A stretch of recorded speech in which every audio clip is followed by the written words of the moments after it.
good? All right, it is Monday, December 16th at 7:30, and I call the meeting of the Brainerd City Council to order. Tony, please call the roll. Stunek. Here. Terry. Here. Stingline. Here. Johnson. Here. Chezak. Here. O'Day. Here. Bevins. Here. Badot. Here. Please rise for the Pledge of Allegiance. I pledge allegiance To the flag of the United States of America and to the republic for which it stands, one nation under God, indivisible, with liberty and justice for all. All right, we are underway. Item 4 is the approval of the agenda. Mr. I have one Bevins? question, Mr. Chesler. Yes, I'd like to pull bills off consent and then add an item, I believe, under new business, just call the abolishing the Public Utilities Commission. Okay, we've got a request by Cheswick. Discussion of, I should say, of that. Receive discussion. So we will put that on as 9, new business E.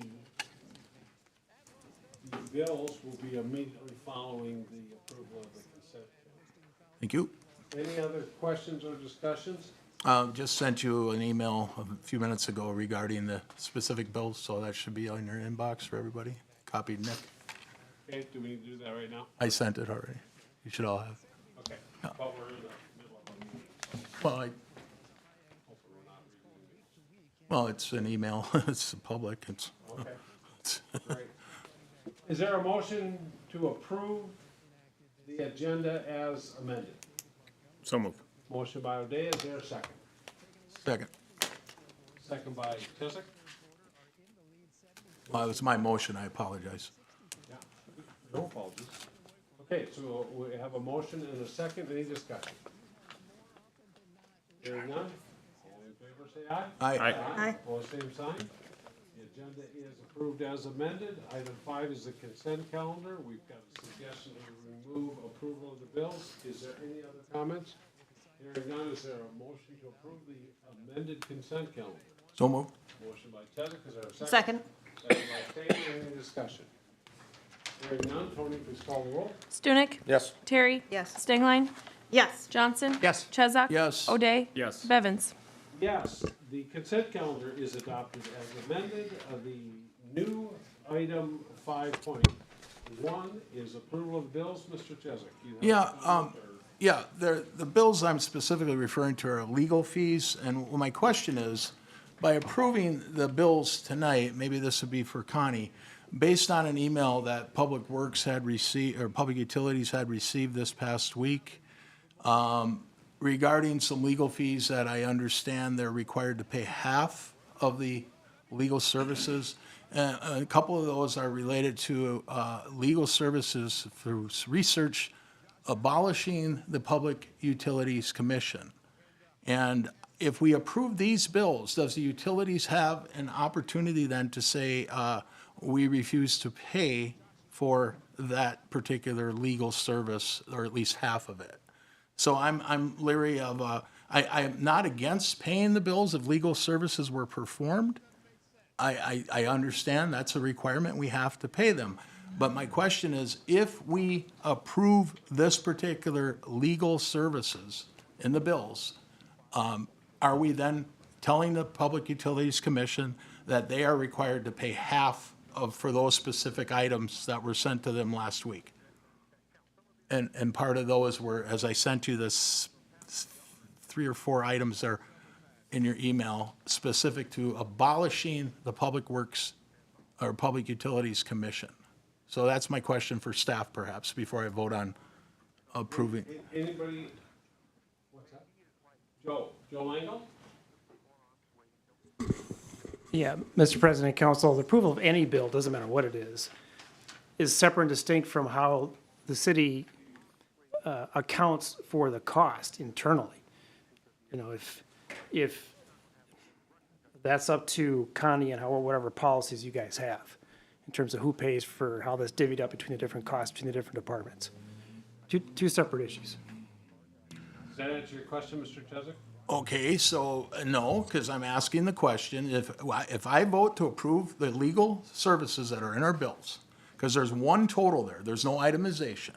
And in those bills includes abolishing the Public Utilities Commission and a number of hours attributed to that, which are then shared with the Public Utilities Commission.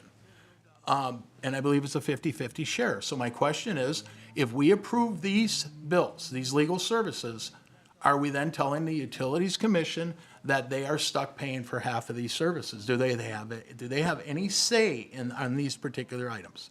That's my question. I believe Mr. Lane will answer that, but I can let him answer it again. I would say that you're authorizing the payment of the bill, but how we split it up, it can be changed internally however we decide it needs to be split. Can I make a separate motion regarding that, Mr. Bevins? You absolutely can. Okay, I would move that we then not have the Utility Commission share the services that are identified in the statement that they received this past week, or last week, I should say. So that's your motion. Yes. We have a motion to not split the bill on that item with the public utility. Oops. Is there a second? I'll second. And we have a second. Any discussion? Yeah, Johnson? okay. Well, Jeff made the motion, he can go first if he wants, but I think I understand what he's. Well, if by approving these, they have no say as far as how I understand this works. And what we're essentially saying to them, hey, you're gonna pay for your half of the rope, the cost of half your rope we're gonna hang you with. I mean, it's just ridiculous. I don't know how anybody can look at that as being, they, as far as I know, they know nothing about this research. And of course, I moved that down further to have a discussion about that. And we ask our utility commission members to serve in good faith and to do their job. And now they're given bills that they have no knowledge of, no request for, nothing. And so I would just say that in the course of the several $100s this would cost, just to be on principle alone, they should have the right to say, we refuse to pay for this. By us approving this and the bills, they have no say. That's where I'm at. Thank you. Chairman Johnson. I'm going to vote no. I agree with the sentiment that if we're conducting legal research on getting rid of the commission, they shouldn't have to pay for it. But I don't think that's a council action. I think we're approving to pay the bill. How it gets paid is figured out by staff. If the commission, we're only approving this bill to be paid, right? No, this motion is, That's why I'm voting against it. Like, if we approve the bills as presented, we're just approving they be paid. We're not telling you which funds to use, where to get the money. We're just saying that in the name of the city of Brainerd, these bills shall be paid. And we routinely do that every meeting, and I think this is no different, and I think we're making a mountain out of a molehill here, possibly. So I will be voting no. thank you. Any further discussion?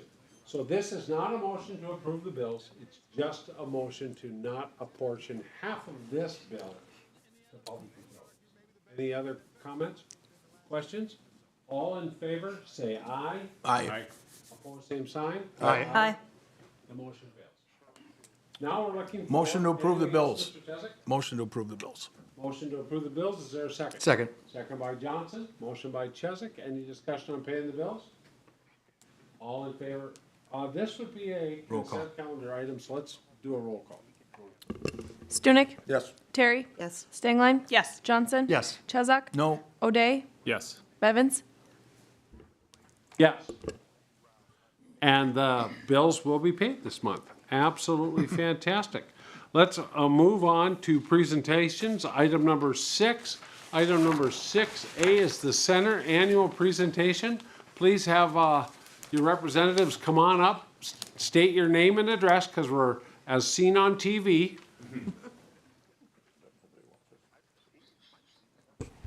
Dozens of you. Good evening. I'm Kathy Tusa, 14075 Firewood Drive, Baxter. I'm currently the president of the board of the center. So I thank you for the opportunity to come and talk to you about the center. Our center is truly a community organization with members and volunteers from all walks of life which make it a living organization with something for everyone. I've heard of other senior organizations that are failing. They're becoming a monthly coffee or they're disbanding altogether. We are an activity center. For example, here are some of the activities over the past year. January, we did a collaboration with other nonprofits for a Let's Play afternoon, putting together seniors and children, which was a lot of fun. Some of us don't have grandchildren here. Other people's children are easier to play with anyway. February is our plant sale. We start our seeds at the center, and that's a collaboration with the Wild Bird Store and Bird Seed Store and School District 181. We are allowed to use their greenhouse out at the old high school farm. March, we had a booth at the Home Show and Expo at Essentia Arena. April, our senior singers entertained weekly at senior nursing homes, senior residences. In May, we have our three-day plant sale benefiting everybody. June, Music in the Park starts weekly. Our director raises the funds and does the booking for that. July is the Seniors Picnic, where we name Senior Volunteers of the Year. Those folks are nominated by other nonprofits. August, we had a booth at the Viking Festival at the fairgrounds. September was Ageless Expo at Forest View, again organized by our director. October, we participated in the chili cook-off. November, we had a barbecue dinner open to the public. We had tickets for 300, 2 seatings. First one completely sold out. And so far in December, we've had our annual Christmas party and our visit with you today. So I thank you for your support, and I hope that you realize our organization's value in the community and will continue that support. And here's Deanne. Thank you, Kathy. Deanne Barry, 18610 Smith Road, Brainerd, Minnesota. Proud to be the director of the center located at 803 Kingwood Street on the north side of Brainerd. Thank you for the opportunity to come and share with you. Thank you for allowing us to have the RFP. We do fabulous things over at 803 Kingwood Street. If you have not been over for a tour, I encourage you to do so. Thursday mornings is a prime time. You can have a fresh donut and check us out and see what happens within our walls. Lots of things happen beyond our walls as well. Kathy shared some of them with you. We're busy, we're active, we're fulfilling. People have this conception. You should read the book, This Chair Rocks. It's about the misconceptions of society about the aging. And it happens here at home as well. Come and see us. We're not sitting in a chair rocking. We're making that chair rock. We're doing things. We're carving. We're starting in 2025. We're starting the center's continuing education. We will continue to educate, to learn, to share. It might be how to make yogurt in your Instant Pot, or it could be how to learn tatting, which is almost a lost art. We will share what we know. We're having a community ed carving class on Saturdays. So if you're working and you cannot come during the week, we're doing some things on Saturdays as well. So we have lots of ideas in the works to move us forward. We hope that you come and participate, or at least come in and check us out and see what's happening. Do you have any questions for us tonight? Any questions of Deanne or Kathy? I don't have a question, I just have a comment. A comment is appropriate, sure. Very good. Deanne, you're a force to be reckoned with. You do amazing things in the community, and I value very much your participation in the age-friendly communities. I know that's not the right Yes. name, but Age-friendly Brainerd, I think, Thank is you. the current. yeah. So I get to work with you on that continuing going forward, even though I won't be on the council.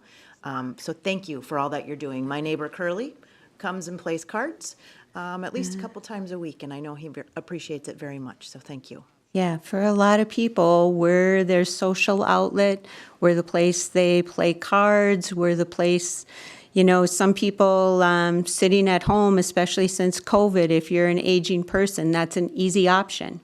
And taking those steps out the door, that's not easy. And encouraging people to do that, to encourage them, member or not. We have a lot of people who come on a regular basis who are not members. Come and check us out, see what happens, and you'll find not only fun groups to enjoy, but a support system. And it may not seem like that. The pool table the billiards table is next to my office, and it's hard to get guys to join things. If you're a guy, you're probably well aware of that. But we have 8 to 10 guys who play pool on a regular basis. And yeah, they come, they have a great time, they tease each other, they're cracking a lot of jokes. But I'll tell you what, 2 days later, they're all back there because they're each other's support system as well. They didn't know each other before. They just had a passion when they used to play pool. And so they found that they enjoy that again, and they found a group of guys that they can share that time with. And it's a great support system because sometimes no matter what your status or time of life, sometimes life is not easy. And this time of year, we have lots of holiday decorations. We look pretty festive, but you don't know what's going on in that person beyond that festive home. So, Mr. Bevins? I'm sorry. Hang on, Jeff, I don't know that she's done. I'm sorry. I'm done. I'm good. All right, just thought I'd make sure. Mr. Chesak? Yeah, Deanne, if I bring my Braille cards down there, can I pick up a game of cribbage for a nickel point buck a game? You can play cribbage Mondays at 1. You probably want to be there at 12:30. Okay. We'll do our best. Okay. Anything else? Anybody else? Tiffany? Tatting with shuttles or needles? I am not a tatter. I can't tell you that. I'm assuming a shuttle. Okay. But we'll see what shakes out of the woodwork as we move forward. But yeah, that's Not amazing. completely a lost art. I Yeah, know how to that's use a awesome. tatting You shuttle. you maybe can teach. Mayor you. Bedot has a comment. Okay, we can't use lingo that I don't know. What the heck is tatting? It's a lace making technique. It, Thank you. it's amazing. It's a little tiny shuttle about that long. It's thick and thin, and somehow the thread, which is like string, goes through there, and you move it back and forth. We had one lady who made these beautiful little snowflakes and sold them for 75 cents. Yeah. It's a lot of work for 75 cents. Yeah, but it's wonderful. Thank you very much. Thank you very much. Next up is item 6B, the Northland Arboretum Annual Presentation. Come on up, state your name and address, and thanks for coming. Thanks for having me. Trevor Pumnia, 623 Willow Street, Brainerd, Minnesota, about 3 blocks from here. Okay, so I first want to start by thanking everybody for the letter of support for regional designation. It's something we've been working a very long and hard. It's not an easy process to get state funding for nonprofit organizations. You have to have municipal ownership of your land, and you have to have city support, county support, support from other nonprofits. So thank you for writing that letter for me. I seriously appreciate it. As far as the Northland Arboretum, so my background is in recreation economy, sustainable tourism. I work on creating parks and playgrounds and places for people to play that are not only community assets, but also places for cities to create sustainable tourism. So the last town I was in, we built, it was bike parks, playgrounds, anything to create a regional or national draw to save our city through a Measure Our 1% sales tax. So I'm well versed in recreation economics, and that's why they hired me to the Northland Arboretum. So I'll just tell you a little bit about what's going on at the Arboretum right now and what we've pulled off since I started. When I started there, we had about a $420,000 operating budget. We're up about $150,000 to $570,000 last year. It's amazing what we've been able to do. The community's really rallied around our projects, and I'll talk a little bit about those as well. I want to talk about visitation. As we seek to become a premier recreation destination, we need to know who's coming, where they're coming. So we use some Placer.ai data to determine where people are coming from. Most of our visitors are from the city of Brainerd. I know where they get their gas before they come. I know where they eat when they're done. We just have the benefit of having these data sets through economic development now. So it's nice to see that we're actually serving our constituents, the people that are helping to pay our bills, and we're representing them. We also did a survey. We got about 550 quantitative and 700 thematic qualitative results. And time again, it was more stuff to do. We want more stuff for kids. We want more stuff for families. We want more path-based recreation. We want better infrastructure. And so that's what this regional designation allows us to do, is apply for and procure funding for infrastructure development. They don't buy you trucks or tractors. They don't pay the bills. It's not operational funding. It's infrastructure funding. But you have to have a master plan in place, which are about $50,000. So I have the honor of building ours. But so it's one of these things where it's a master plan for the organization moving forward so they can be sustainable and create revenue that frankly sustains our operations. So we're working on trying to pull together this regional designation so we can build paved roads, so we can have a 3-season ski chalet, so we can have a rental center, so we can become a more sustainable organization. But trust me, when you start pulling the titles and deed for the land to start looking at the land ownership, the hounds come. The wolves start knocking on your door. I'm getting letters all the time. People want to buy this land that we've preserved for 50 years. And we have no intent of selling to any developers. So the funding that you've provided over the years has helped us sustain this operation, maintain this central park between Brainerd and Baxter, right at the heart of Crow Wing County. And we want to keep serving our constituents through recreation development. I'll talk about the couple projects that we worked on this year. So we have all the infrastructure installed for our inclusive nature playscape. We have ADA parking. We also were able to get an ADA loop around at all grades to like 0 grade, so there's no rise or run. People of all mobility levels can utilize the playscape, but they can also utilize our raised garden beds. So through grant funds this year, we were able to get about $11,000 for raised garden beds for the Master Gardener program. They've never been able to offer their program to people with disabilities or mobility impairments before, and so we're proud to be able to do that this coming year. Last year, we donated 2,500 pounds of fresh produce to Crow Wing County residents experiencing food insecurity, and it's not just in Brainerd. It goes all across the county, and the logistics for that are incredible. Since 2020, the Master Gardeners have donated 9,000 pounds of fresh produce to people in Crow Wing County experiencing food insecurity. I just built a massive lighted sledding hill. We're going to open that January 1st. So if you get off work 5 o'clock, you need somewhere to take the kids. That's not as steep as the sledding hill behind my house. A nice gentle sledding hill for kids 4 to 8 after the Sertoma takes down the light displays, which is also a really cool program.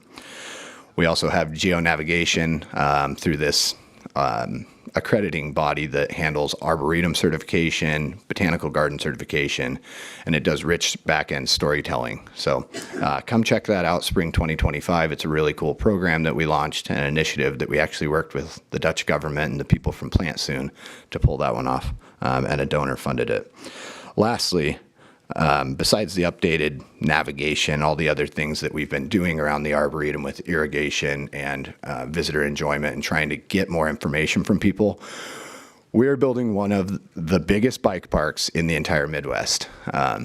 We found out that incremental development isn't, the people that are coming out to your organization already notice incremental development, but if you build small things, they're the only people that notice. So we're building one of the biggest bike parks in the entire region, quite possibly the biggest in the state of Minnesota. If you haven't been out to look at the diagram, I'd encourage you to come look at the site with me. Mike's Tree Company donated $15,000 worth of labor to the site. In the bottom left corner, you can see the design element. This is the aesthetic that we sent off to the #1 bike park designer in the world, Rock Solid Trails. They flew out here and were just absolutely impressed with what we were able to turn, which was seriously a landfill. There were so many tires. There was so much junk. And we ruined Mike's equipment. But he donated his time to clear this because he sees the vision of becoming not just a regional draw, but a national draw. And so we're trying to create an economy in the middle of Crow Wing County that draws people. And That's the direction of our organization right now. There's also a tot track in there for kids on striders. We also have 1.6 miles of adaptive trails through pollinator habitat that will be opening up to adaptive cycling this spring. Cool. You got any questions? Any comments? Any questions of Trevor? Yeah, how does adaptive cycling work? Could you explain that? Yeah, so adaptive cycling is more about the surfacing material and the slope and gradient of the trail. So people like me or like my mom on her trike, three-wheeled trike, she'd be able to easily navigate this 8-foot wide crushed gravel path with ease. So we're also looking at state recommendations for the best practices for the inclusion of type 1 electric assist bikes for people with mobility impairments. So the adaptive trails actually go through $40,000 pollinator project. It's a prairie restoration project that we just completed this year. So it should be really ugly this year, but next year it should be pretty beautiful. Thank you. You're welcome. Kara? No questions, Trevor, but I want to thank you for all of your work at the ARB. You've done amazing things since you've been there. It's been an honor to serve as the council liaison on your board, so thank you for that. And Oliver and I will be out there just as regularly as we are now, so thank you. Thank you. I appreciate it. Chairman Johnson has a question. Yeah, Trevor, no question. Just I think what you're doing out at the Arboretum since you came on is amazing. It's really cool to see what you're doing over there and, hitting small wins, but then also having a big grand vision for a big win and just getting things done is really exciting to see. So thank you for your work. Thank you, Mr. Johnson. Anybody else? Thank you. Thank you. Appreciate it. All right, and our third presentation is item 6C, Brainerd Community Action Annual Presentation. Please state your name and address and let us know what you're here for. All right, Bill Satry, 13814 Crooked Lake Road, Deerwood, and Hubbard Radio and Brainerd Elks, so there we go. And on the board of directors for Brainerd Community Action for a number of years. Our focus remains on creating opportunities for Brainerd residents to build lasting memories and to create that deep connection right here in our own neighborhoods. Our community events are at the heart of what we do, and of course, Flapjack Festival, Touch a Truck, the St. Patrick's Day Parade are just a few of the things. The annual tree lighting ceremony that we had here right outside of City Hall are just a few of the things. Earlier this year, we had movies and concerts in the park, and the first annual, I know it's dangerous to say that, but we're pretty confident there's going to be a second, Police and Firefighter Softball Tournament was a blast. So some of the most exciting things that have come along this year include the formation of our Downtown Neighborhood Association and some of our other groups. This joins our existing neighborhood associations in North Brainerd, the East Bank, and Southeast Brainerd. We're eager to expand on this neighborhood association program into either West Brainerd or Northeast Brainerd here, depending upon community interest. And if we can find the leadership in those areas to drive that, would be really helpful. Our Community Empowerment Fund has been a massive success, and we've been able to do some pretty awesome things with that and contribute to some real great programs that are startup programs that needed a little help, a little boost to do so. It's great to have the ability to be a good steward of that money and to make sure that it is being used to the best of its ability in the community. Some of the returning events that we're looking forward to, again, Flapjack Festival and Touch a Truck will be back. St. Patrick's Day Parade, we're looking forward to that again because it also means spring. And again, movies in the park should be back. We're looking forward to the softball tournament between our police and fire once again, and concerts in the park. All of those things coming back and becoming traditions here in the Brainerd area. Any questions about what Community Action is up to? Chairman Johnson. Did you notice your gingerbread man's head fell off? What in the world happened to that? I noticed. It was the wind. David O, 602 North 9th Street. We had an unfortunate incident involving Mother Nature believing that the cookies were, in fact, so delicious that she wanted to take a bite out of one. And unfortunately, we found that gluing the head back on was an endeavor that involved 3 days of trying to remove glue from one mare's hands. However, the cookies will be back next year, and they've been a huge hit. So we're super excited to see where that can go in the future. Thank you. And hopefully it will be repaired before next year then. Any other questions or comments for community action? Thank you. Thank you, and thank you, all of you, for your support. All right, we will move on to 7, council committee reports. 7A is Personnel and Finance Committee Chairman Gabe Johnson. Thank you, Mr. President. We have 8 items, oh my gosh. The first of which is ratify the hiring of Kayla Huther for Recreation Specialist, and the motion is to ratify the hiring of Kayla Huther effective December 30th, 2024, and further that she be placed on step 2 of the Recreation Specialist wage grid at $32.22 per hour, and I so move. Second. We have a motion by Johnson, a second by Stunek. Any discussion? Chairman Johnson. We're really excited to have Kayla on board, and we're expecting that she'll be around for a long time, helping coordinate all of our recreational activities in the city. Thank you. Any further discussion?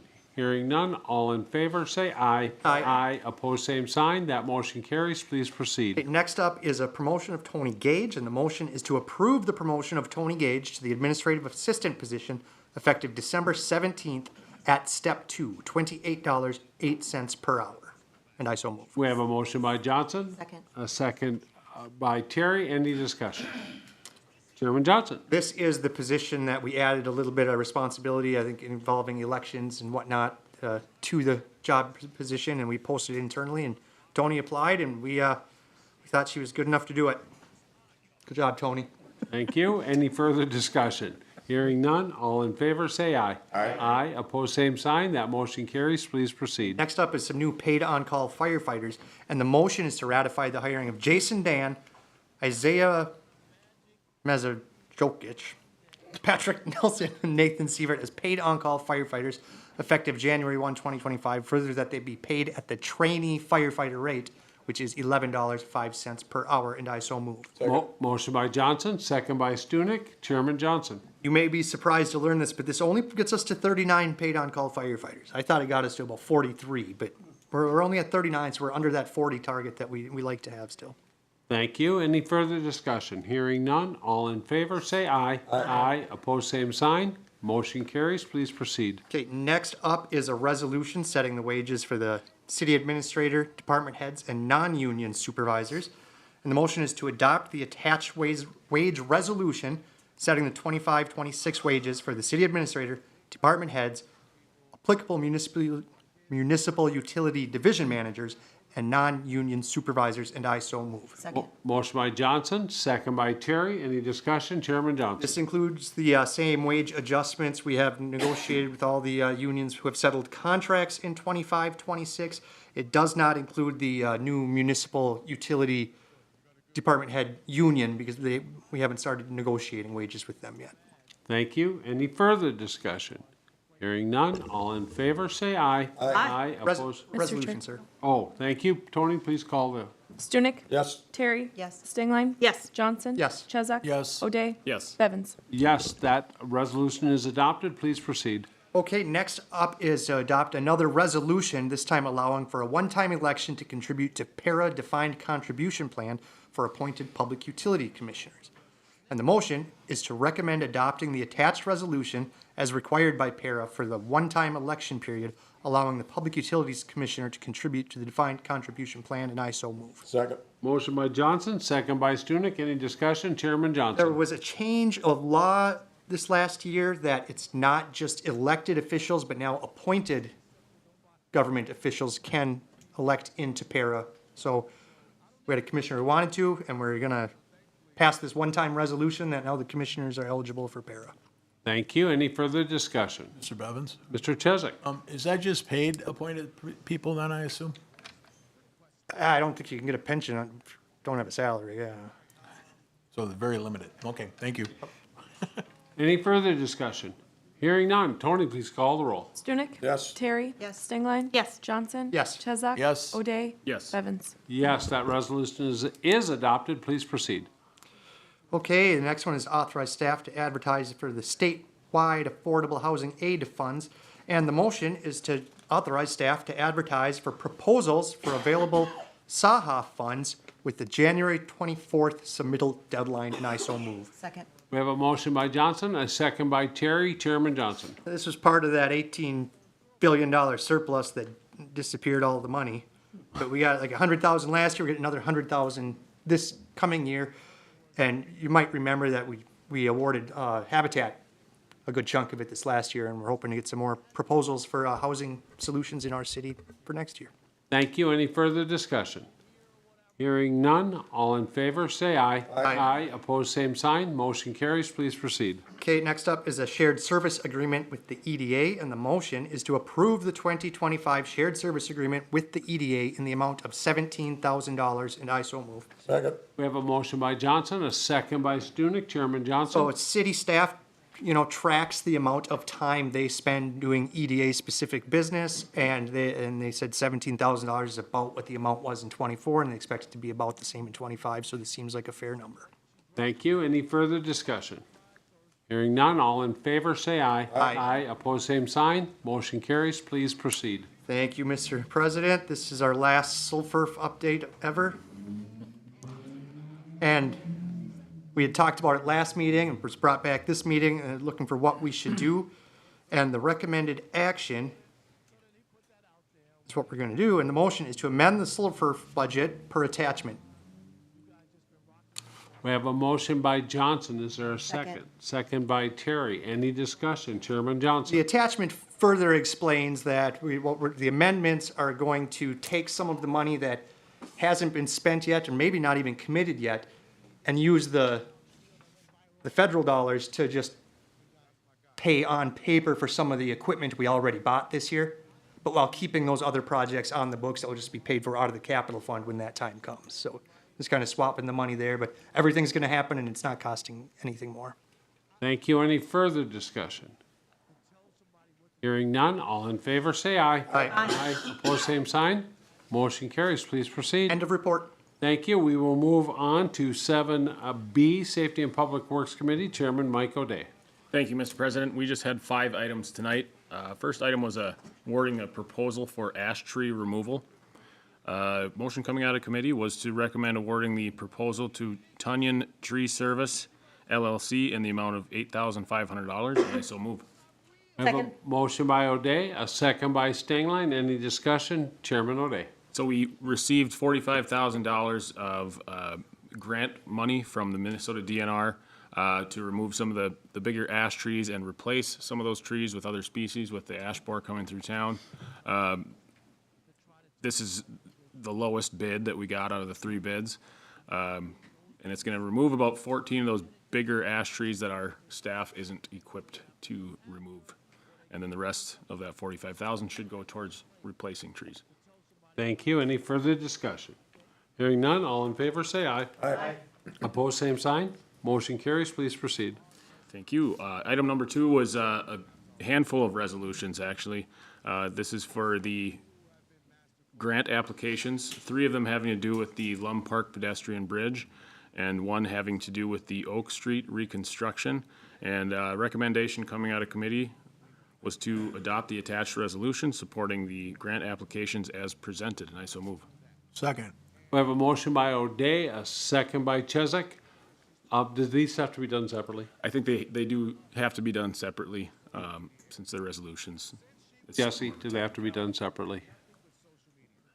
I think so. Mr. Langle, anybody? Okay, we're going to do each one at a time. So the first one, carbon reduction. First one is the carbon reduction program, or CRP, in the amount of $1 million.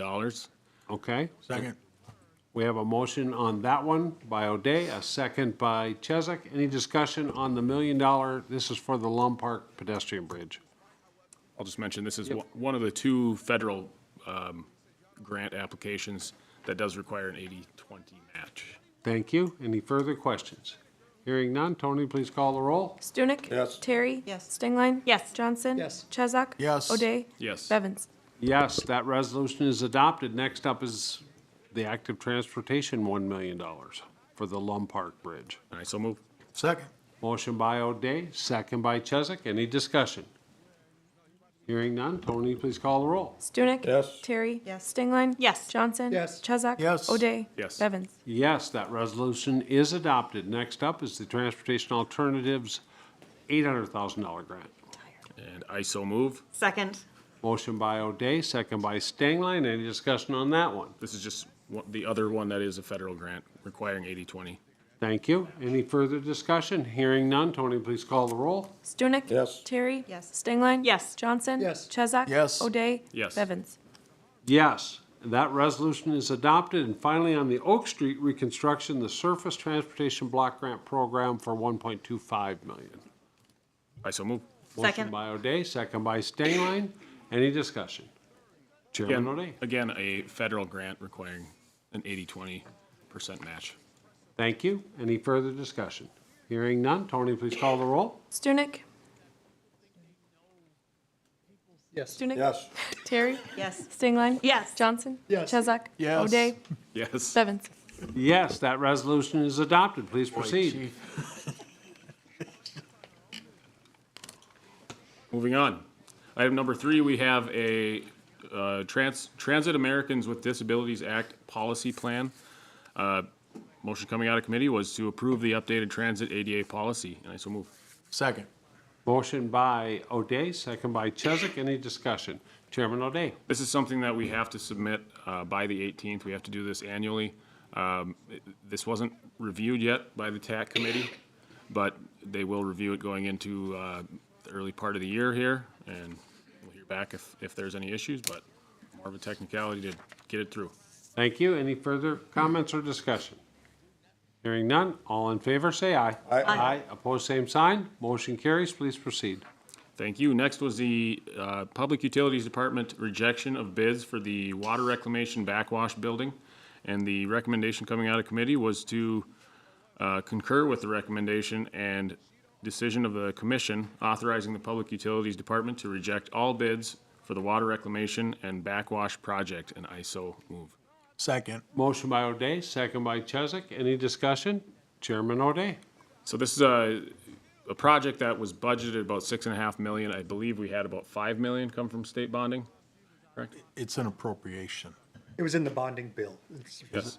So the bids came back, the lowest bid was 10.3 million. So we're quite a bit short. The commission wanted to reject all the bids, and they were asked, our staff was asked by Bolton and Mink to ratify that commission vote. Not sure if we need to 100% or not, but I think we all agree on it. So here we are, making that vote. Perfect. Any further discussion? Hearing none, all in favor, say aye. Aye. Opposed, same sign. That motion carries. Please proceed. Thank you. Our final item was the approval of the 10-year capital improvement plan for 2025 through 2034.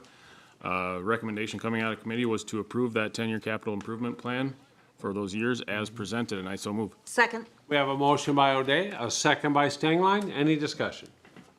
Chairman O'Day. Say that the capital improvement plan was presented back in June. There's been some changes, and our city engineer is here, who has put this plan together, just some additions to next year based on things that have happened this year. Nothing major, in my opinion. But any questions can be directed towards him. Thank you. Any further discussion? Mr. Bevins? Mr. Chesak. I guess I have a question for Mr. Dean, just so I'm clear. Is that all right? Yeah, yeah. Jesse, when you had discussed this in committee, did you have a concern or an interest in having something more specific spelled out? I was a little unclear with that during committee. More of a definitive action for looking for us for a direction on any of these? Or am I just misunderstanding what I thought I heard you say?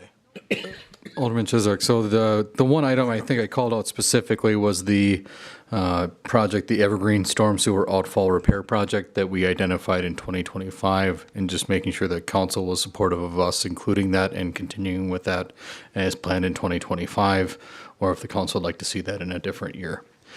But other than that, the plan as presented. Okay, that's what I was, meant clarification. Thank you very much. Anything else, Mr. Chesak? Nope. Anything else by anybody else? All in favor of approval of the plan, say aye. Aye. Aye. Opposed, same sign. Motion carries. Please proceed. And a report? Thank you. Item 8 is unfinished business. Item 8A is call for applicants. I will turn it over to Mayor Bedell. Thank you, President Bevins. We have lots of available board and commission spaces because it's the end of the year and people have to renew. So I will not be making any recommendations tonight in the interest of fairness for allowing people who did not know that some of these were coming up to get an opportunity to apply for them as well. But the following boards and commissions have seats available. Airport Commission, 1 term. Charter Commission, 2 terms, expiring 2025, 2 terms expiring 2026, 3 terms expiring 2028. Housing and Redevelopment Authority, 1 term expiring 2029. Park and Recreation, 1 term expiring 2029. Public Utilities, 1 term expiring 2026 and 1 term expiring 2029. Transportation Advisory Committee, 4 terms expiring 2026, as well as the EDA, 1 term expiring 2026. Thank you, Mr. Mayor. And as council president, I have 1 term on the Planning Commission opened, expiring in 2027. Next up is item 8B, the final reading and public hearing for proposed ordinance 1577, the annexation of 15106 Riverside Drive. Mr. Kramvik, anything you'd like to add? Yes, thank you, Mr. President. So City Council conducted the first reading on November 18th. As a reminder, this is being redone as one of the property owners on a shared property was not notified. It wasn't in the Crow Wing County GIS website. So that additional property has been notified along with all the originals. So staff recommends that City Council conduct the final reading, dispense with the actual reading of proposed ordinance 1577, conduct the public hearing of proposed ordinance 1577, and approve proposed ordinance 1577. Thank you, Mr. Kramvik. Any questions of staff?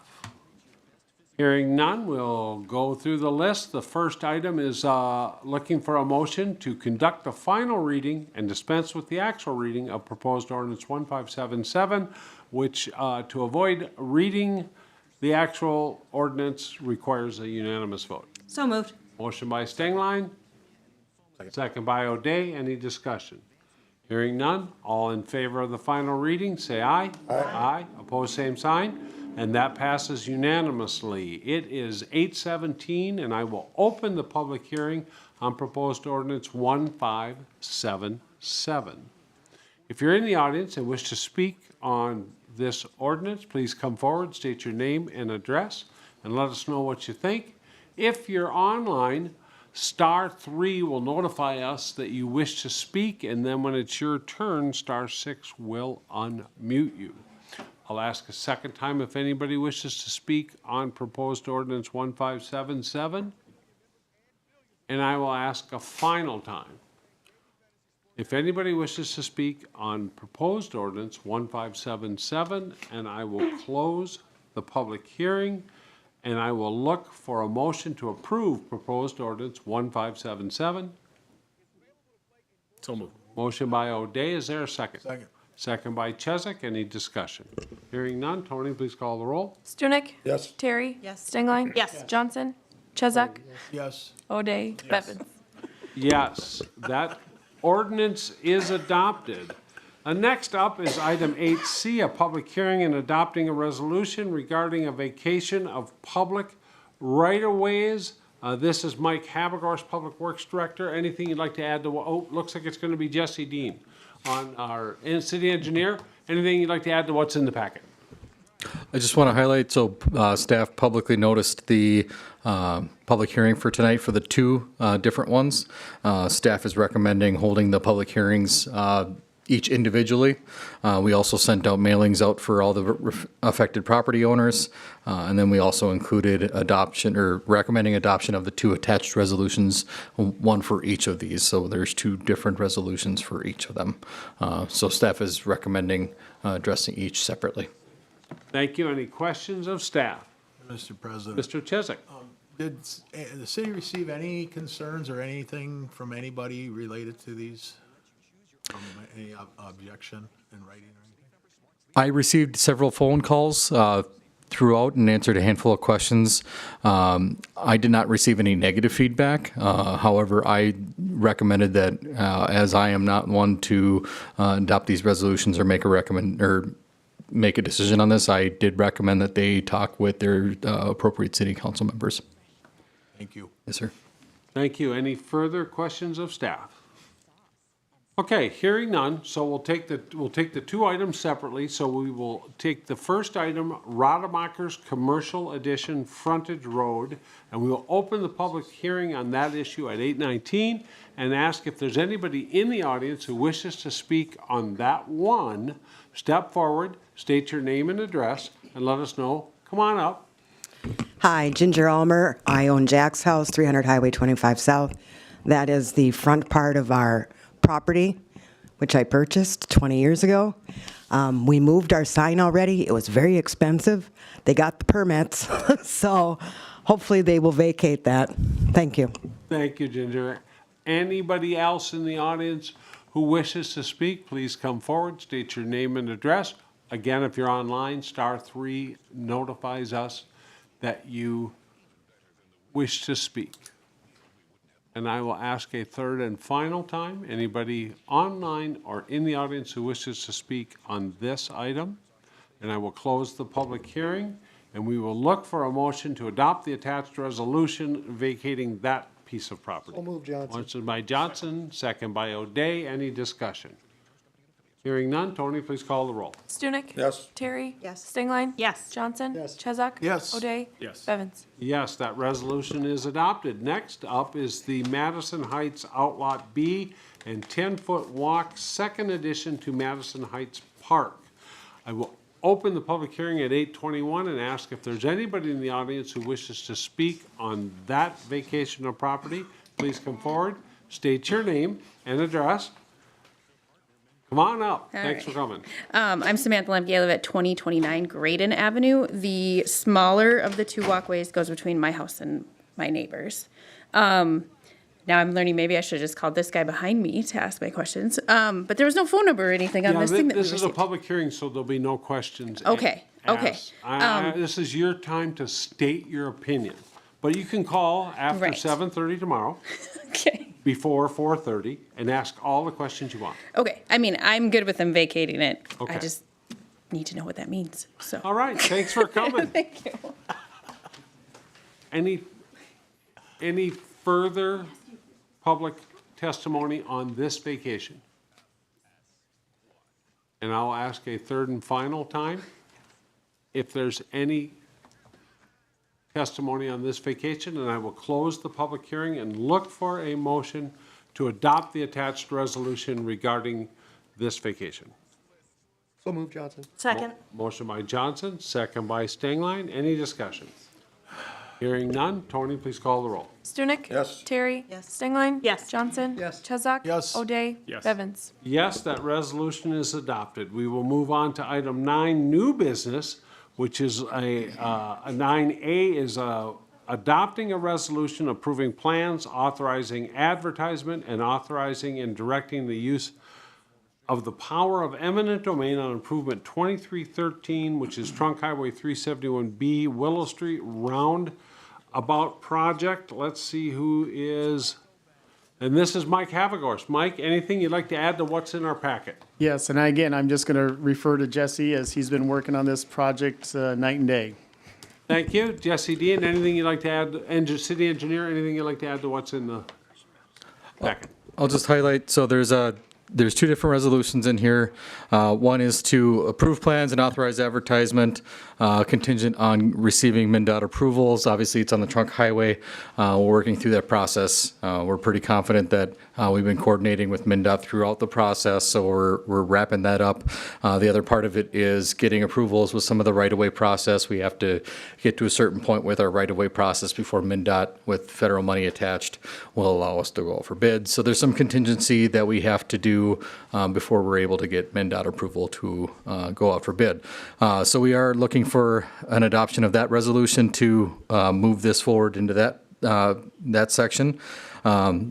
However, the other part of this is authorizing staff to potentially start moving the next steps on the eminent domain. I just want to highlight this isn't intended to be the adversarial process that some people associate with eminent domain. This is really to keep the process moving so we can move towards construction in 2025. While some folks have been very responsive and we've been having good conversations, especially with SEH, who's also here, if there's questions of the design engineer, their right-of-way staff has been able to engage with a handful of people. Some folks also haven't been responsive without being able to exercise this power. Some of these projects could stretch out for years without getting constructed. So this is just being able to help us continue the process to be able to get this constructed on time. However, it is not intended to utilize on those folks that are being very cooperative with us and being able to get settled agreements with. It's really those folks that either are not responsive or we're not able to come to an agreement with. This helps us continue the process forward again, so that way we can still plan for a spring advertisement and bidding with the intention of construction. We're on a pretty tight timeline with construction. At this point, even with this resolution and adoption of this resolution, with all the different timelines and requirements that go along with it, we're going to be pushing really close to maybe even a late spring advertisement award and letting, which puts us really close to the timeline that we need for construction, which is going to be essentially putting the detour in right after school is let out, which is very important, obviously, as you can imagine, but also having the detour back off again in time for the county fair, because we don't want the detour in place on the county road going by the county fair area as well. So there's a lot of things that kind of factor into that, and making sure that we're staying within that time frame to make sure that we can still get this constructed within this year to have that intersection ready to go before the 210 project in 2026. With that, I can answer any questions that the council may have. Any questions of the engineer, Mr. Chesak? Yes, Jesse, based on the information you've shared on the, let's call the folks that haven't been necessarily responding, when do you foresee the first initiation of the eminent domain process starting? I mean, what's the earliest date you see that occurring based on the individuals you've been working or trying to get cooperation with? It's likely we're going to probably initiate something in January for the folks that we have not had good conversations with. Do you just notify them that this is going to happen if we don't hear from you? I mean, is that how it would work? We're going to continue to try and reach out to those folks. The right-of-way staff has been trying to diligently reach out to a lot of those folks, especially the ones that we do have contact information for. And in the ones that we have been talking to, we're going to continue those conversations as well. But the ones that we haven't been able to get a hold of, the one thing that we have to do is the attorney is going to be working with setting up a court date. And then the other part of that would be, I believe, serving the paper of that court date. Is that correct? So once we figure out what the court date is, sometimes it depends on what the court availability would be. Thank you. Yes, sir. Any further questions of staff? Thank you, Mr. Dean. All right, so we are back to looking for a motion to approve a resolution approving plans and specs and ordering advertisement for bids on this project. So moved. Motion by Stengline, is there a second? Hearing none? I'll second. Oh, okay, there we go. I don't know if it was stated correctly. Okay. Would you like to restate it? And authorizing advertisement and authorizing the direct use of the power of eminent domain. No, that'll be the second resolution. Oh, you want two separate ones? He said so. Okay. It doesn't say it on there. I know. Did you second? I'll still second it. You'll still second it. All right. Any discussion on the first resolution? Hearing none. Tony, please call the roll. Stunek? Yes. Terry? Yes. Stengline? Yes. Johnson? Yes. Chesak? Yes. O'Day? Yes. Bevins? Yes, that resolution is adopted. And the second resolution, looking for a motion to authorize and directing the use of power of eminent domain as necessary to acquire certain lands, easements, and other rights and interests. So moved. Motion by Stengline, is there a second? Second by Johnson. Any discussion? Yep. Here, Chairman Johnson. I want to just thank staff for being proactive on the eminent domain. Like we've experienced a number of projects over the years, the Northwest 4th Street, the water project out to the airport. There's been a lot of real reluctant homeowners that have put a lot of projects off and cost us a lot of money. So I think still trying to negotiate and reach out and just talk to people is the right thing to do. But because of the deadlines and the costs of these projects, I think just starting the eminent domain is probably the right thing to do as a rule of thumb. So thanks for doing that. Thank you, Chairman Johnson. Any further discussion? Hearing none, Tony, please call the roll. Stunek? Yes. Terry? Yes. Stingline? Yes. Johnson? Yes. Chesak? Yes. O'Day? Yes. Bevins? Yes, that resolution is adopted. Next up is item 9C, the adoption of the budgets and levy. I think this should be Connie. Connie Hillman, anything you'd like to add to what's in our packet? So this item should be setting the resolution, setting the levy for the city of Brainerd and the HRA levy. The final levy for the city and the Brainerd HRA need to be certified to the county by December 30th. The final levy can be lower but not higher than was set in September. The preliminary levy in September for the city was set at an 8% increase, or $7,515,698. And the levy for the Brainerd HRA was set at $173,960, which was a flat levy from 2024. To achieve a balanced budget and planning on using $350,138 of fund balance, of which about $111,000 is utilizing the one-time public safety aid, and the remaining $113,188 was from the 2024 levy. The 2025 levy could be set at $6,984,091, or approximately a 0.36% increase over the 2024 levy. At the December 2nd council meeting, council gave direction to staff to use a 2% increase in the levy by only utilizing the fund balance for the one-time public safety aid, and a recap was also attached. Staff used the 2% levy increase in preparing for the budgets, but did not fill in the city's levy amount in the attached resolution. Basically, the city can set the levy anywhere up to an 8% increase. The amount in the resolution for the Brainerd HRA is the same as it was set in September. And as a reminder, the city council needs to set the final levy in dollars. And in the chart, or in the agenda packet, was listed there several increases and just the dollar amounts, just to assist council in setting the amount for the city's levy to put in the resolution. Thank you, Finance Director Hillman. Any questions of staff? Mr. Chesak. Yeah, at our last meeting, we approved the public utilities budget, and in that budget, it was discussed with the 2 employees they funded, but yet not actually, we have not actually, as far as I know, have a job description approved or a wage grid set for those employees. And one of the things that, as Mr. Bevins, you and I know, that one of those positions is very likely to be shared with the city, that the utility commission is hiring. And because of the shared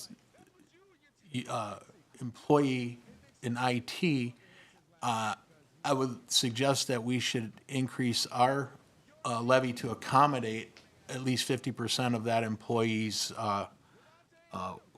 wages and benefits, which I think we could get a rough idea, and based on the dollars we're working with here, just to make sure that we're sharing, like we do legal services in much the same respect, that we share the employee cost for that particular employee, at least for starters, the one, because that's, I think, the first one, I forget the actual technical term of that position, but it's to be hired essentially as soon as possible. So I'm not sure of a dollar amount. If that's something you could, anybody on our staff be able to give a approximate dollar amount that we could work with on that?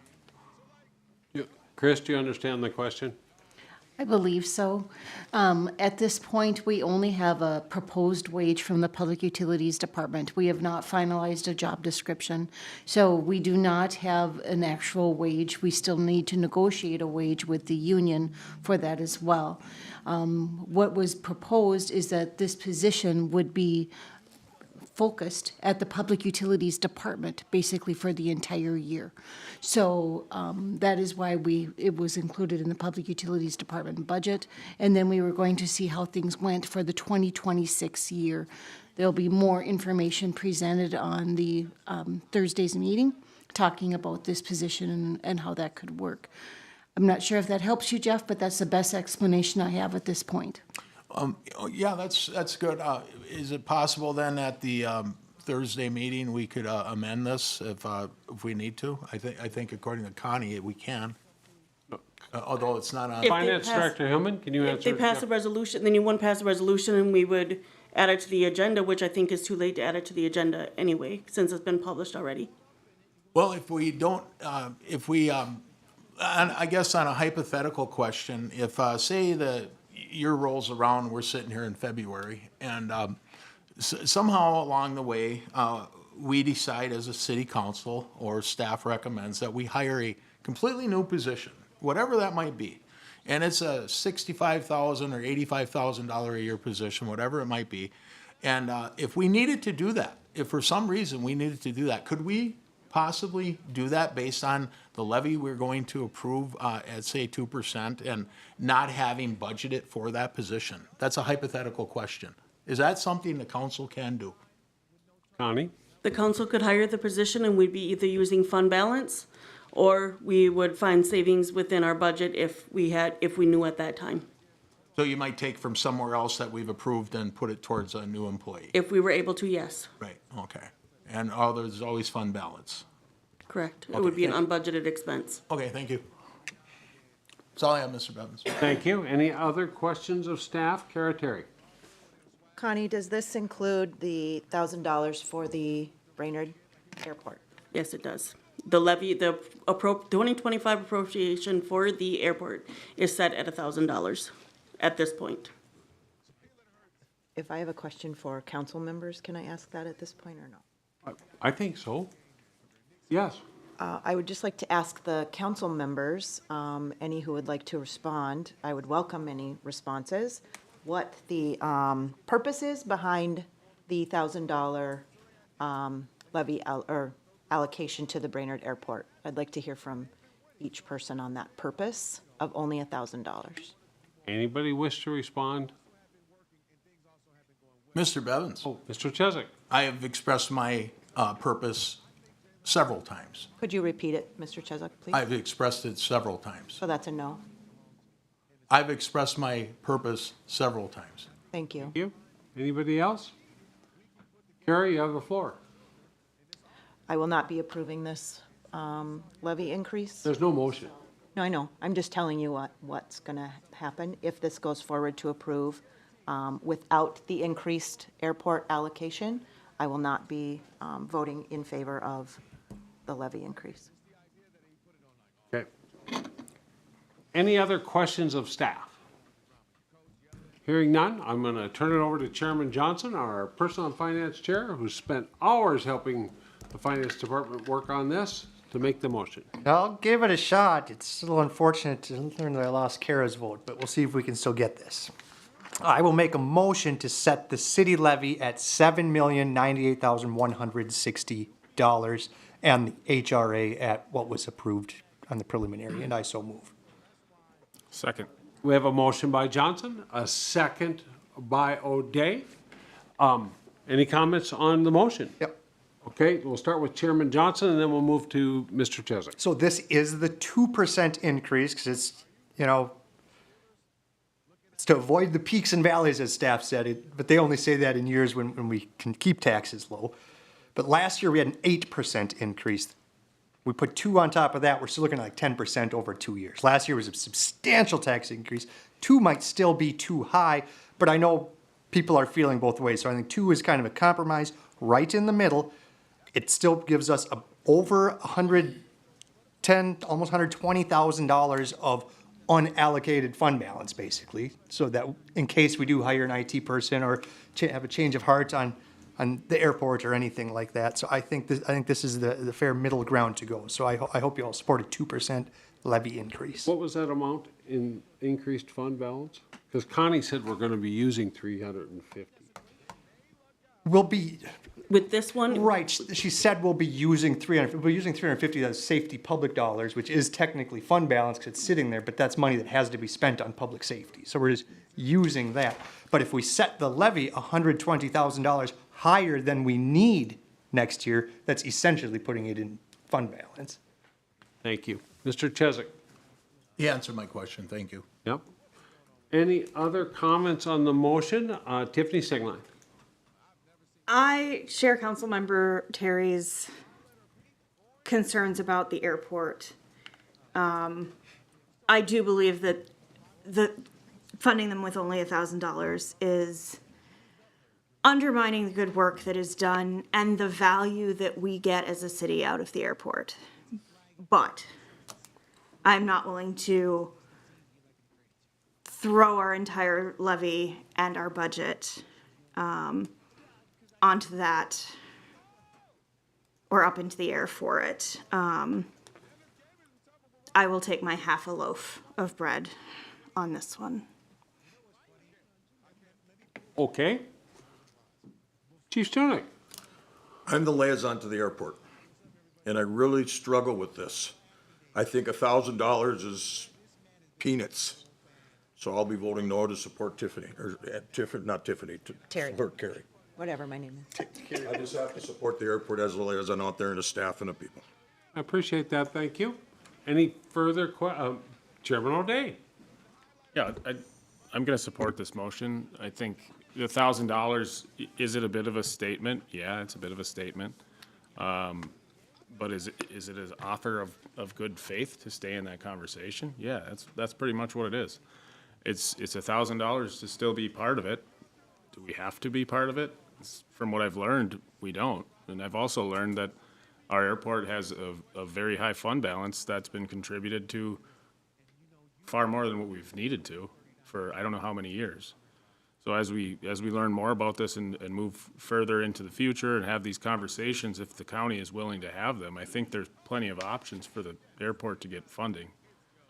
And maybe we'll come back to the table at one point when we figure out that that's what it is. But right now, I think this is our best option. Thank you. Any further comments on the motion? Hearing none. Any objections to calling roll call? Hearing none. Tony, please call. The motion is $7,098,160, which is a 2% increase. Stunek? No. Terry? No. Stengline? Yes. Johnson? Yes. Chesak? Yes. O'Day? Yes. Bevins? No, that motion passes. We will move on to item 9C, adopting the 2025 budgets. Chairman Johnson. I'd move to adopt the budgets as presented without adjustments, and I so move. Second. We have a motion by Johnson, a second by Chesak. Any discussion? Any discussion? Hearing none. All in favor, say aye. Aye. Aye. Opposed, same sign. Motion carries. Next up is item 9, new business D, determining the selection process for the 2025-2026 city council president and the vacant seat that we will have January 1st on the city council. This was submitted by Nick Broyles. Yeah, but Jeff, can you bring us up to speed on this agenda item? Sure, I've given a lot of thought to the process that we've used in the past, and I know it's been done differently over the course of years. I guess it depends on who's at this table. The one thing I really appreciate is a secret vote, which we're all fully aware of how to do that. I think some of you may recall that in the case of an appointment to the council, it was Mr. Ted Erickson that you took a secret vote, and the ballot was never identified publicly. And at my request several months later, you guys all came back and fixed that. But the reason I like a secret ballot is kind of, I guess, it's a personal thing because I'm in the dark, and I think it's a better way for somebody in my position to have a ballot and then it's just read, and because I think at the last one we raised our hands. And if we're doing a vote, verbal vote, others can be influenced, and typically it's a roll call vote, which at that point, whoever is the third in line can make the decision or not. And it just seems like a simple process. You just have like a Post-it note, you have your initial, a name on it, and then we put your initial of the person you're voting for council president. You hand it down to our administrator, and he reads them aloud, and we count them and move on. And then if it's a single round, he would just announce how each council member voted, and it's done. It's very simple. I think some of you have done that before, and that's just all I'm requesting is that we just follow a simple process. It gets kind of wordy, I know, but I want to thank Nick for, I submitted something and it was much wordier, and he did a wonderful job of assisting me with refining it. So I appreciate that, Nick. So that's just looking for a kind of a formal process identified, and perhaps it could be something we continue doing in the future and maybe apply it to the rules of decorum, if you will. Thank you. Any questions of Councilman Chesak regarding what he's presented? Mayor Bedell. Yeah, so, and Jeff, I'm sorry that you can't see this, but what I'm reading on the screen, is that what you're proposing after Nick's adjustment to your long, drawn-out process? I appreciate that, though, as someone who's long-winded. Yes. Okay. Thank you. Any other comments? I have one, and Jeff won't be surprised because I've already told him about this. The only thing I don't like about this proposal is that each round of balloting is secret. I don't have any problem putting it on paper, but the only round of balloting that is announced would be the final one. And I think they should all be read. Yeah. That's the only difference I think you should. And I understand Jeff wanting to put it on paper, but I would think after each round, the balloting and who voted for whom should be announced. And that's not up there. And not, Jeff, no surprise, right? That I'm telling you this. No, fully aware of that. So I will not support this as it is, because I think it should be, I mean, the nice thing about the raising hands is everybody can see, except for Jeff. And I'm 100% understanding of wanting to put a paper ballot together. Okay. Hearing no, Tiffany. I have a question. Would we be, this is, so in the writing, it seems like this is just for these two and not somehow binding on any future actions that the council may take beyond those two. Is that the case, or, Jeff, did you mean this to be the policy moving forward? Yeah, well, I don't know if Nick intentionally asked that this be maybe proposed to be included in the rules of decorum if we pass this, or if there's another place or just a separate policy. But I thought this would be something we could just continue using as a council regardless of who's sitting here. But I'm glad you asked. That was my thought. It's like, why do we go through this if it's just gonna be a one and done, perhaps, is my, But. Comment? Mr. Broyles has a comment. Thank you, Mr. Chesak. Yeah, I don't see any issue if the council wanted this to be incorporated into the rules of decorum to address election of a new council president when appropriate. I wouldn't have any problem with it if we just incorporated that in the rules of decorum, if that's what the council would desire.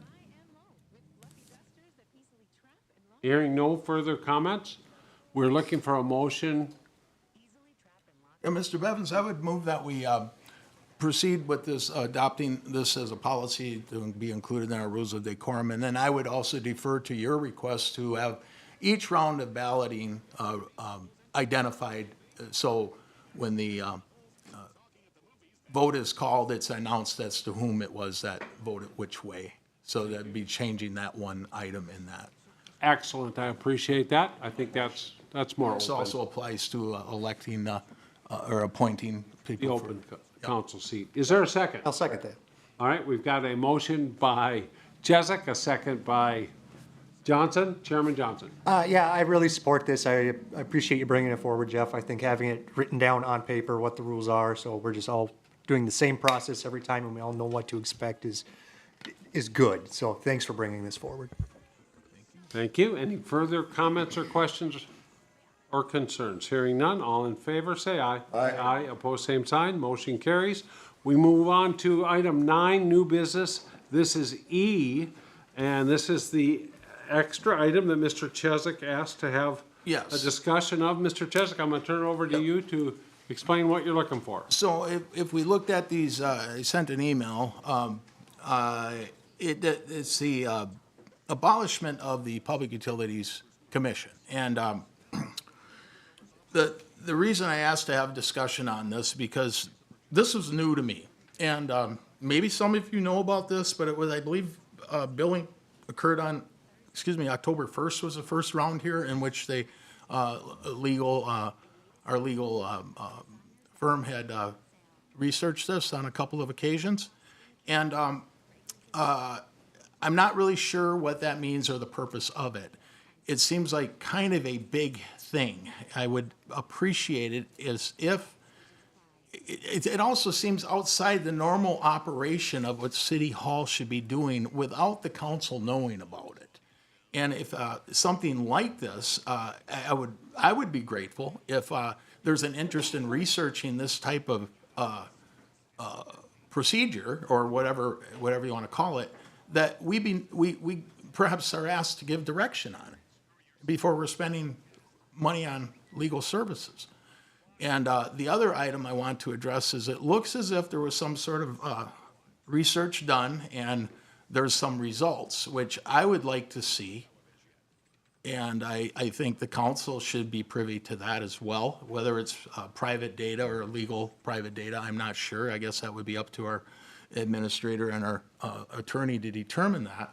It doesn't seem like it would be, but so I'd just be prepared to, unless somebody else had something to say, I'd be prepared to make a motion that we, I guess maybe in the future, that if something like this, which appears to be outside the norm, that we be asked about it before it's researched. And then also that I would make a motion that we all receive the results of this research. Okay, I think I heard that if, in the future, if with issues such as this, that it comes to council first, and that we receive the results of the question posed to our attorney. Am I stating that relatively? Yeah. All right, that's a motion. Is there a second? Second. Second by Johnson. Any discussion on the motion? Yes, Chairman Johnson, or wait, let me ask if Mr. Chesak, the maker, has. Okay, yeah, I just want to, I completely understand that the ask our legal for questions, and that happens all the time, okay? That, there's no question in my mind that, I'm not suggesting in any way that staff gets approval to come to us before they ever contact Joe with a question. That's not what I'm suggesting, just so everybody's clear. This does seem to be highly unusual, and I don't know if it has anything to do with integration. I'm on the integration work group. I know nothing about this. It does appear to be that way, but I don't know for sure. So that's all the reason why I'm asking for the results. Thank you. Chairman Johnson. So I seconded, and I absolutely support the sentiment, right? Like, we should, Joe Ratwick is the city council's attorney, not staff's attorney, so they should be conducting city council business.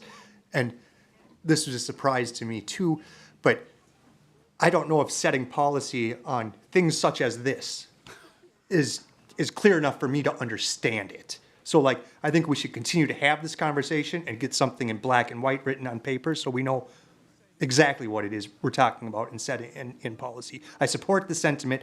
I can't support this motion because it's just not clear enough for me. Okay. Would you allow me to amend my motion? God, I'd love you to. Okay, I would just change my motion to just say that I would just like the results of this research at this time, and maybe and then perhaps continue discussion of this type of legal. Excellent. Chairman Johnson, you're all right with that? I like that. Okay, so the motioner and the seconder have rescinded and restated that they're looking for the results of that communique regarding Public Utilities Commission. Any further, Chairman Johnson? Would this be my second time, or is this like a new motion? It's like a brand new motion. Okay. You know, I also do think this is a conversation worthy of having. Yeah. I've talked to a former commissioner, who shall not be named, who thinks the commission should be dissolved. He resigned off the commission. He doesn't see what power they have anymore, that they don't hire the employees. He just doesn't see a point of it. So I do think there is a conversation to be had there on what is the point? What are the powers? how are we moving forward? So I do think talking to the attorneys is good, but I do think the council needs to be informed. So I do support this motion. Thank you. Tiffany Sangline. I will just echo really everything that Councilmember Johnson has said. I didn't like the first version, but I like this second version a lot more. I think that we should have those results. And I think it's a conversation to have. I don't want to be preventing staff from brainstorming, throwing spaghetti on the wall and seeing what sticks. And that sometimes will involve sending an email to our legal counsel. So I don't want to be overly prohibitive on that or micromanaging on that. But yes, I would like to see the results of that, and that will give us some information to have a further discussion about the PUC. Thank you. Any further comments? Hearing none, all in favor say aye. Aye. Aye, opposed, same sign. Motion carries. Anything else, Mr. Chesak? Oh, thank you. All right, we will move on to item 10, the public forum, time allocated for citizens to bring matters not on the agenda to the attention of the council. I'd like to have you keep it to about 3 minutes if we can. So, not a question and answer, but tell us what's on your mind. I will open the public forum at 8:55. Please come forward, state your name and address, and let us know what's on your mind.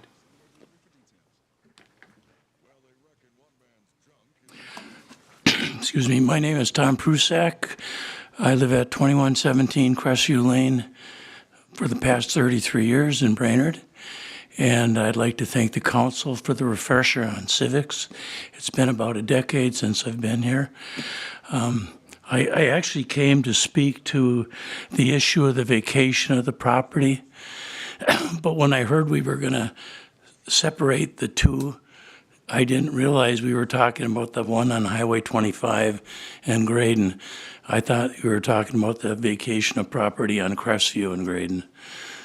So my 2 cents is I support the vacation of the property that is about 3 lots north of me, with one exception, and that's that property should remain public unless it is deeded to the people that are contiguous to the land that is being vacated. That's my 2 cents. Thank you. Thank you. Anybody else in the audience or online wishing to speak at the public? Come on up, state your name and address, and let us know what's on your mind on items that we haven't discussed. Yeah, my name is Sean Spade. I live at 1108 Oak Street. Just moved there recently. Got help with Habitat for Humanity for an accessible home. Great stuff that they're doing there. A couple things that I have issues with, kind of like city and navigation for people who are handicapped, though, are mainly the ice and snow that never gets taken care of by the residents or business owners or even DOT. Mainly bridges, they're always snow covered, impassable by anybody in a wheelchair. Any other sidewalks, impassable by wheelchairs if there's more than what we've gotten recently. No one in this city takes care of it unless it's complaint-based, correct? But what does that mean for someone in a wheelchair? Do they have to call ahead of time and complain their whole way to their destination? Or are they going to be able to access something like anybody else? I feel that if there's a way we can model after bigger cities where people get fines for not cleaning up their areas for people to access. I don't see why that would be an issue, considering people use these sidewalks every day. Brainerd is a city that has pedestrian pathways. Baxter not so much, and that's the reason why I picked Brainerd for building a Habitat for Humanity house. Baxter, they don't have very many walkways. It's all roadways. It would be nice to see the walkways we do have passable for people who are using medical trikes to get around town, bikes to get around town, just any mobile transportation. My daughter is in a power chair, and that's going to be her forever home. This is the reason I bought a house for her to live in forever. And it's about the only accessible house that can be affordable. And I would just like to see something when she becomes independent to be able to use these pathways without restrictions or without having to call ahead of time and wait 3 to 5 business days for people to get their stuff done, or wait until they get a fine because someone complained and complained and complained and finally it's getting taken care of. I feel like there should be a way to make sure people can get around town without complaining their way to a place. My also other thing would be, I would like to see more accessible playgrounds. There's nothing that's public that's accessible. I worked with the school district and quite frankly got stern with them about the lack of accessibility and seeing my daughter always staring at other kids on the playground, wanting to play. But she didn't have anything to play with other kids. She finally got a swing this year, which is nice. I would like to see that more with the city. I know we have the Miracle Play field, and that's great. Yeah, I love it. She loves playing baseball with everyone else there, and it's a great, accessible part of a park, but it would be nice to see the splash pads too. That's an amazing thing.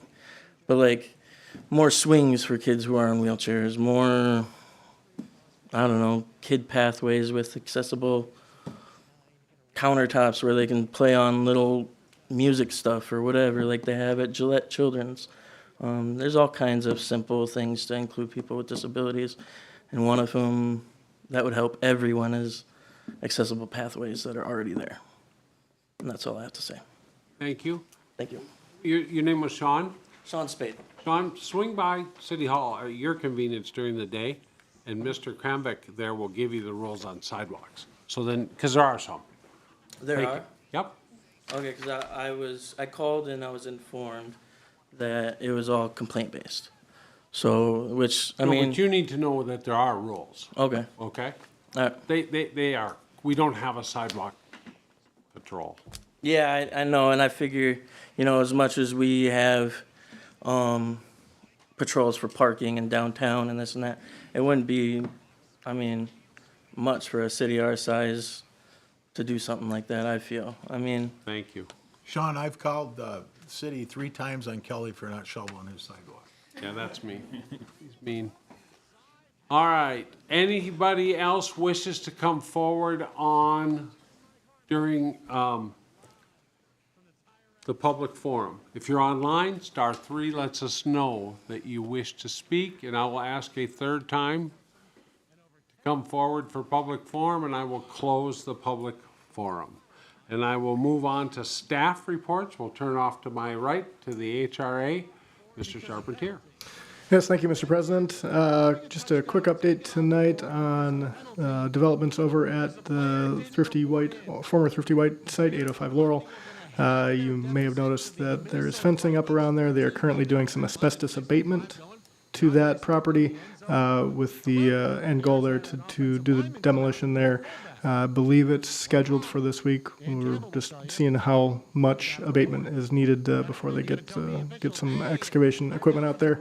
And then the developer continues to look for some help with closing that funding gap. We're still working with them. We did meet with them and the Bladeck board this past Friday just to discuss some pathways to hopefully closing that funding gap through the state housing tax credit program that's available. We're able to chat with that board about that and had some good questions there. So continued work happens there. We're trying to get some funding to shore that up. Thank you. And from our police department. Yes, thank you, Mr. President. Just one thing. In tonight's council packet under council communications, there's a flyer in there for Christmas with the homeless this Thursday. And I just wanted to share that I just learned that event has been canceled. So just wanted to share that if anyone was planning on attending and not aware. Thank you. Anything, Mr. Strong, from ITGIS? Nothing tonight. How about Mr. Engineer? No. Connie Hillman, our finance director. Just Merry Christmas, Happy New Year, and farewell to Councilmember Terry and Councilmember Stenglein. You're going to be missed. Thank you. Thank you. Mike Havagorst, our public works director. Yes, our transit division, and thank you to the mayor that got them some tickets to call their customers, and we are picking up some customers twice in the Christmas season here, and we're going to the Winter Wonderland. So Mayor and everyone, thank you for helping our constituents with that. Really appreciate it. Thank you. Mr. Kramvik, our Community Development Director. Thank you, Mr. President. A few items here. So at the last EDA meeting, Country Manor requested additional tax abatement from the city. The EDA provides a recommendation. So the most recent request is for assistance up to 65% of the city's share of annual tax abatement revenues for $1.2 million for up to 20 years. The EDA reviewed the revised request at their December 5th meeting and recommended approval. A slight change from their request with 100% abatement in the first 3 years and then kind of averaging out to that 65%. City Council will most likely be considering this request at the February 3rd meeting. We're looking at timing with their PUD amendment as well as a request from the Public Utilities Commission. So with that, the Planning Commission will also be reviewing the crypto ordinance at this Wednesday's meeting. So beginning review of it. I'm not sure if there'll be a public hearing at the next meeting or the meeting after. It depends on the amount of changes that they're looking at potentially making to it or recommending to the ordinance. And then lastly, I was asked by a commission member to update the 2023 SAHA funds that were awarded to Habitat. So $88,000 of our $96,000 was awarded to Habitat for the affordable housing aid in 2024. $50,000 went to 1911 Pine Street. There's a funding gap of $61,000. This property did have a major utility issue with it, so that certainly helped move that project forward. The house is now complete and somebody is living at the property. 426 B Street, which was a blighted property, the EDA as well as the HRA teamed up to remove that. The blighted, and I guess it was a fire damaged home on there. That has been conveyed to to Habitat, and they are planning on building on that property in 2025 here. And then the last one was a vacant lot in Northeast Brainerd. They asked for $18,000 to purchase the lot, and that lot has been purchased by Habitat. And that's everything I have. Thank you. Mr. Lango from the Attorney's Office. Yeah, just a quick note on your adjourning here. If you want to adjourn to the joint meeting of the City Council and the PUC instead of a workshop, since it's technically not a workshop between the two, call it a meeting instead of a workshop. Thank you. Yep. Did we close? What's that? Did we close? On Roberts? Yeah. Yes. The Eternal. Yes, I sent an email. It closed. It's all yours. All right. Hey, HR Director Schubert. And our Public Utilities Director Evans. Thank you, Mr. President. I have nothing to add. Thank you. And City Administrator Broyles. Thank you, Mr. President. Just a couple comments. I do also want to thank council members Terry and Stengline. I've just been here a short time, but it's been a pleasure getting to know both of you. And I hope you guys aren't strangers. And thank you for your service to the city of Brainerd. It's much appreciated. Also, Merry Christmas. I think that's very valuable. Just a comment from earlier in our discussion. All I want to say is thank you, council. We heard you loud and clear. I certainly encourage staff to be very creative and innovative as we think about how we can better serve the citizens and our ratepayers. But we absolutely also want to make sure we're communicating back to the council on findings that we find out. So I appreciate that latitude, and we will certainly comply. Lastly, you'll see the new area on the agenda for council communications. That is after adjournment.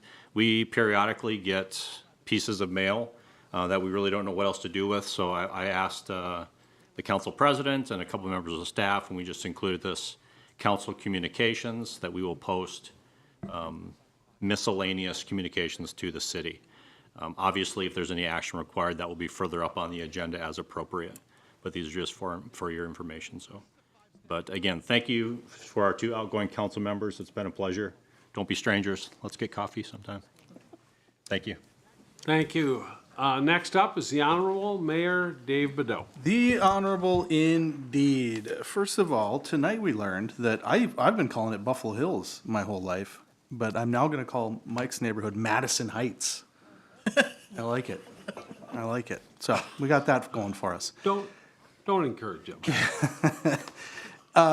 Secondly, just want to echo the sentiments about our fellow council members. This stuff is hard, and it's a lot of work, and I appreciate people that step up and do the work. And it's been a pleasure, honestly. It's been great, including tonight. You always surprise me. You always surprise me, Tiffany. And then lastly, I'm just going to get a little bit more vocal about some of these developments in our area. Brainerd is 100% supportive of developers moving into our area. We want to get out of the way as government. We want to get out of the way. But at the same time, I'm going to start becoming more vocal about this. It is time to move. We can't be sitting around on these properties for 5 years at a time. We've got to be moving. I know they're complicated situations, but at some point, it's time to start putting some money behind things and get things done. So I'm glad to see that Thrifty is moving. However, let's get it done. Let's start getting these things done. I'm tired of watching these processes take forever for us to continue to get things done. I think that that is a great shining beacon, and I trust that it will be completed. However, I'm just going to say it out loud. Let's get going. Get it done. Thank you. That's all I've got. Merry Christmas. Thank you. Bah humbug you. Next up is council member reports. We'll start on my right. Mr. Stunek, anything tonight? I'll echo everybody, Merry Christmas and everything. Echo to Tiffany and Carrie, thank you very much. Thank you, Terry. Carrie. Carrie, Tara, I'd go by whatever. Her. Doesn't matter. Tara. Yeah. Thanks, Chief. I appreciate serving with you. I just want to thank the staff. You guys have been amazing to work with. You're all completely dedicated to the success of the city of Brainerd, and I really feel much better after my short service, knowing who's behind all of the great work the city is doing, and I very much appreciate all of you, so thank you. Thank you, Gabe Johnson. Thank you. Merry Christmas to everybody, and I too want to just say, it was a pleasure serving with both you, Tiffany, and you, Kara. I served on the Personnel and Finance Committee with both of you, and you're both very smart, thoughtful, and really took your job seriously, and I really appreciated working with both of you, so thank you. Thank you. I will also say thank you to Kara and Tiffany, and you will be missed, and Merry Christmas to all. Mike O'Day?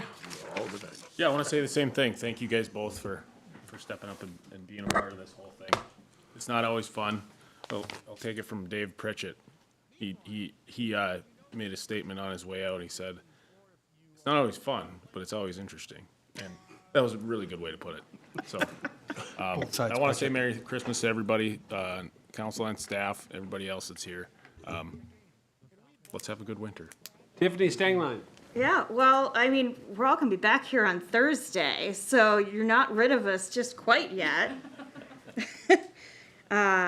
I did want to mention, so Region 5 had the annual award ceremony, and yeah, I had to put my cheaters on to read this. So the exceptional service provider was from Brainerd Allegra Marketing, print and mail, right on 210 there.